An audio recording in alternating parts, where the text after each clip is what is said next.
Hello, this is a brief walkthrough on our new data access service that we've been working on deploying here at BCO-DMO. So what we'll do is walk through an example on how users typically interact with our system and get data out of our system. And then we'll walk through some of the new enhanced access mechanisms that are available through this new service. So if you've ever worked with us before, you'll know, or if you've gotten data out of our system, you'll know that a lot of the work we do is develop this uh, really robust metadata record to fully document and describe a data set within our system. And so what these records contain is titles and summaries, descriptions, uh, information on how the data was acquired, as well as the instruments that acquired the data, the mechanisms for how those instruments were used, the parameters that were observed, the units that those parameters were measured in, the various instruments that were used, how those instruments were used, and so on and so forth. So we really developed this really robust metadata record in order to describe the data for potential reuse in the future. And so if you're perusing through our data catalog and you come across a data set and you want to get access to that data, the typical pathway would be to go through and go on to this Get Data button. And what this Get Data button does is it takes you to a levelized version of viewing the data. So this allows you to start digging into the data. And what levelizing does is it gives you different little subsets of the data to look at. And if you go through all the levelizing and get to the end, you're looking at the entire data set as one cohesive unit. And so what we're looking at here is one that's been levelized a couple times. So I'm going to click through the levels to get to the end. So because I just want to get the entire data set. So when I get to the end and that next level is blacked out, I hit on this flat listing. And what this flat listing gives you is a textual representation of that data set. And so what you can do from here is select this entire page and copy it and paste it into your interpreter of choice. Then you have to tell your interpreter how it might be delimited, what the different fields might be. You'd have to go back and look at the metadata and try to couple that in with what the units might be for each of the observations and things like that. So there's a little bit of pre-processing that needs to happen in order to get this entire data set into a format or a software of choice for any post-processing analysis. And so that's kind of the typical current procedure for getting data out of our system. We have a couple other pathways, but that's more or less what we have available now.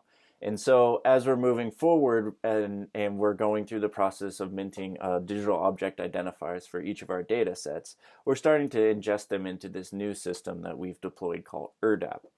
And now what this system does is it allows us to ingest the data into that system as well as the metadata associated with it. So we start getting this tight coupling of metadata and data together.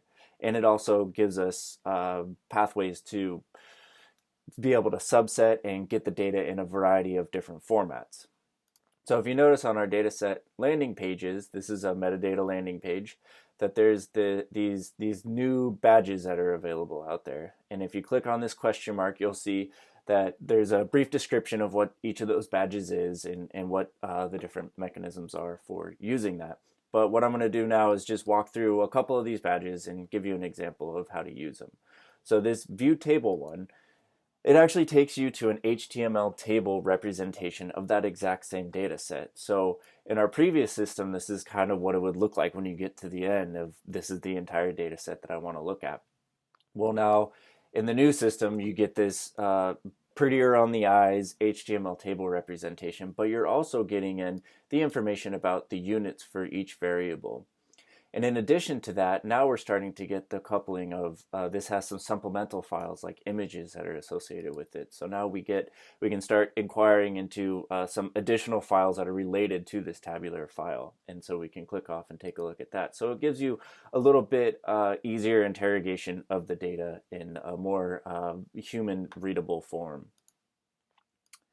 The subset data option, now what this does is this takes you to a form that you could select and unselect different variables. So this allows you to subset and pick the data that you're actually interested in. So let's say you get to this data set and you only want a specific subset of the entire data within that data set. So let's say I get to this data set and I only want to get the surface values for a certain variable. So I can uncheck all the variables, so that says I'm not going to get anything.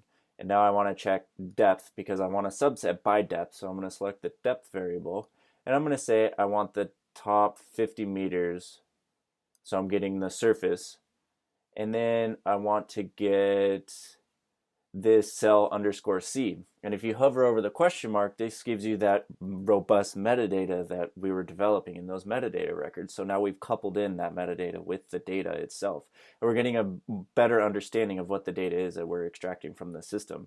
So if we look, we can see that the description here is the cellular carbon content calculated from biovolume using relationships, so on and so forth. So that's the variable that I'm interested in, but I'm only interested in that variable for the upper 50 meters of the water column. So I can select those two, and now I can just hit submit, and now I'm getting a table representation of just that subset of data. So I don't have to, when I post-process the data or when I bring it into whatever system it is that I want to work in, I don't have to go through and say, hey, I only want the upper 50 meters of data and do the subsetting that way. You can do the subsetting before you actually get the data, so you're just working with the portion that you're interested in. So that's a pretty nice feature that we had before in our old system, but this is a little friendlier way to work with it. And so the rest of these blue tabs are all actual physical file downloads of the entire data set as one cohesive unit.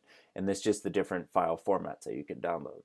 So the CSV, what this does is this downloads a comma separated value file. And so what I did is I just downloaded it to a local folder, and now I'm opening it up, and my default for a CSV file is opening it up in Excel. So you can see how quickly I was able to download the data, open it up in my interpreter of choice, and now I can start doing some post-processing.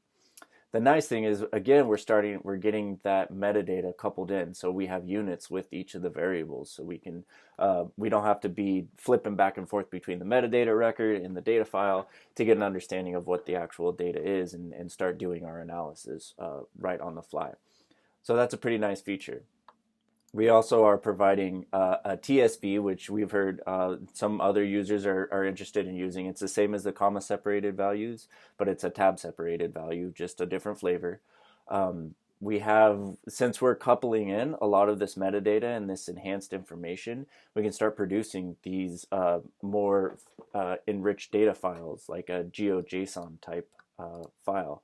And so if you happen to know what GeoJson is and how to use it, you can take that GeoJson response and put it into an interpreter, whatever the interpreter might be of your choice.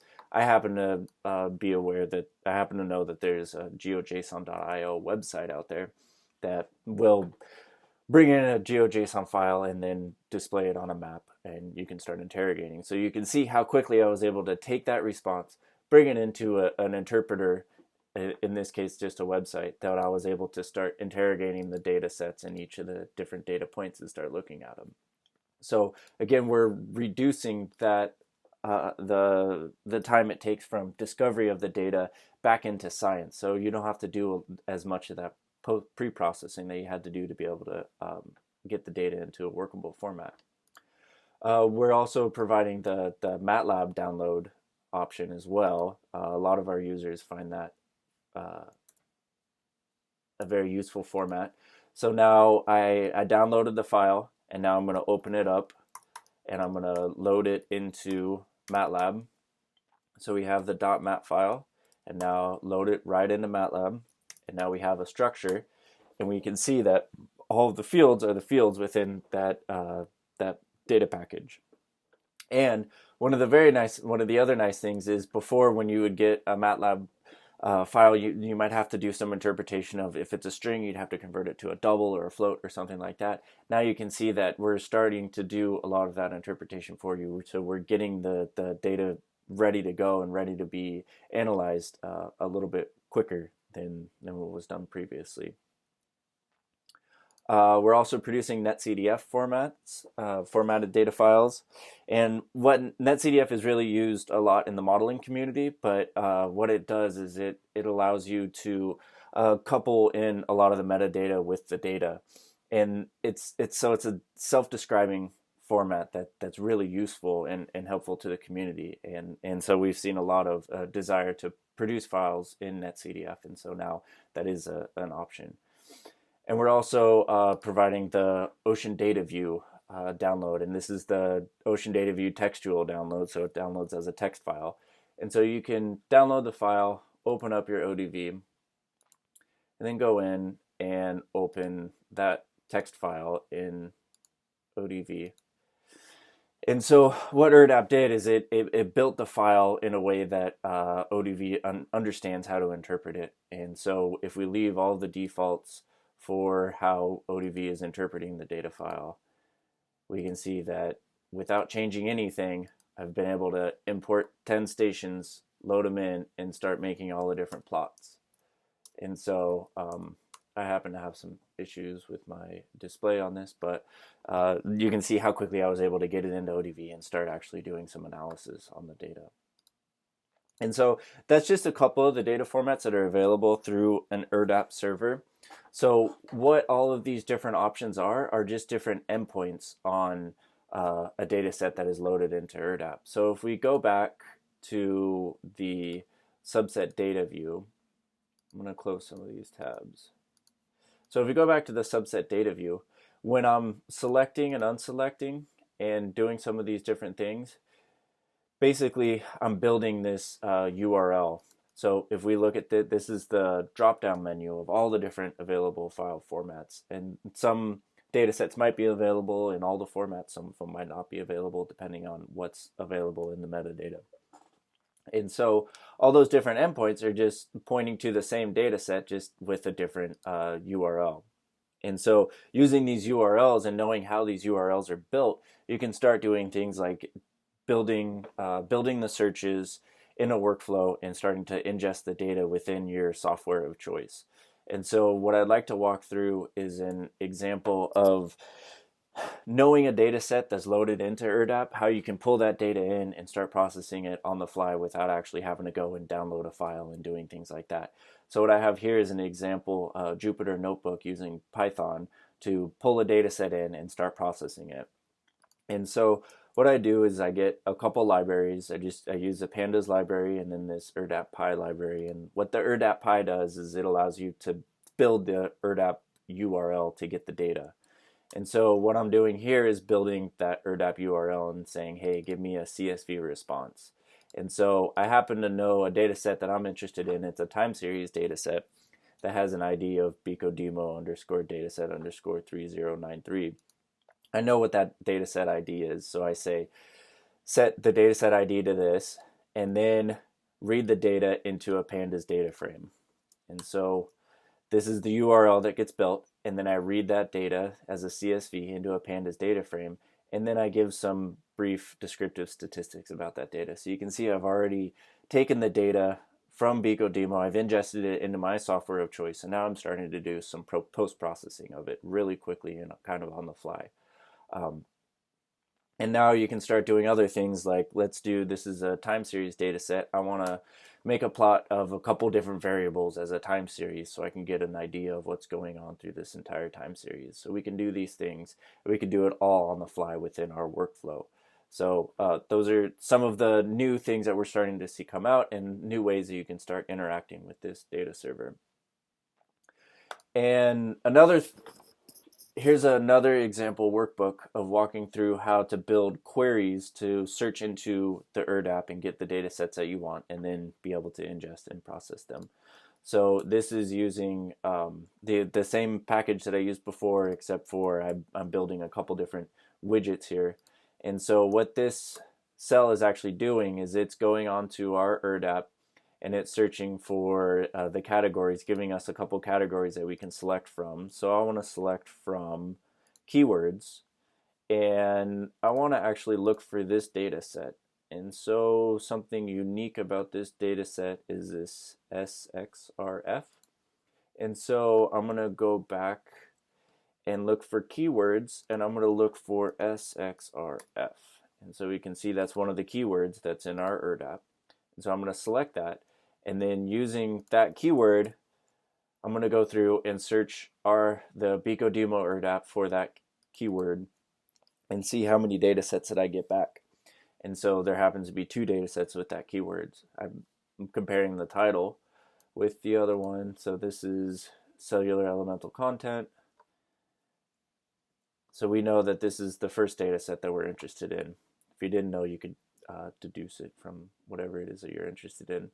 So I select that, and now by selecting that, I can go out and get the actual dataset ID from ERDDAP and then download the data as a CSV, get it into my processing package of choice, in this case pandas again, and start doing some brief descriptive statistics.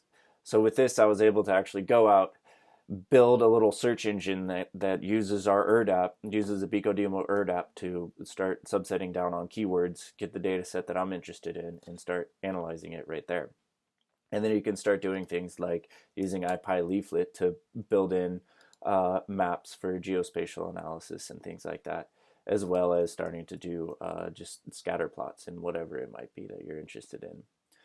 So this is kind of some of the things that we're starting to see data community start using, and so this is kind of the path of where we see a lot of this more interoperable data happening.